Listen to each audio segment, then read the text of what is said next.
So what kind of impact, if any, could Carrey's decision have on this debate about violence in the entertainment industry? Joining me now live from New York is Christopher John Farley. He's the editor of the Wall Street Journal's entertainment blog, The Speakeasy. Chris, this was a pretty bold move by Carrey. Not as bold as giving the money back, but bold nonetheless. Do you think it will have any impact?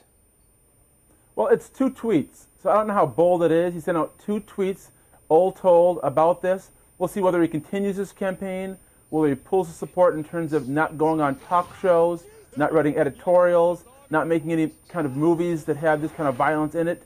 The whole thing's a little bit surprising because, I mean, the name of the movie is Kick-Ass. This is Kick-Ass 2, in case you didn't get the message from the first Kick-Ass. And instead of surprising, you didn't realize that's what this movie does. It kicks butt. People's butts will be kicked. And he seemed to be surprised by that. So I'm shocked myself that he's shocked. But in fact, the creator of the Kick-Ass comic series released a statement saying he respects Carrey's opinion, but he's shocked by the announcement, and he notes that Carrey knew full well what the movie was about. He goes on to say, quote, "Like Jim, I'm horrified by real-life violence, but Kick-Ass 2 isn't a documentary. No actors were harmed in the making of this production." It doesn't really seem like Hollywood wants to go after Carrey for breach of contract, but maybe that could change, I suppose, if he actually goes through and does not promote this movie? Well, you know, we'll see whether he has a change of heart, because at least the first version of this movie was really more a comment on comic book violence than really exploiting the young actors by subjecting them to violence.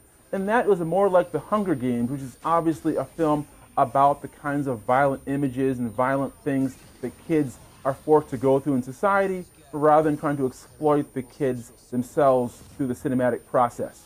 And I think probably based on the trailer so far, the second Kick-Ass movie will follow into that. I mean, the first movie, Chloe Moretz, one of the stars of the film, plays Hit Girl. She was only 11 at the time of the filming.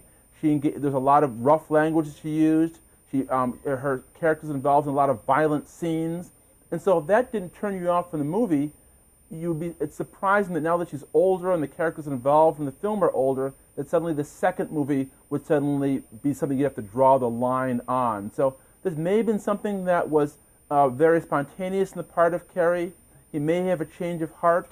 I mean, tweeting by its nature is something you do, you know, after dinner, after drinks, after whatever. It's not something you think a whole lot about.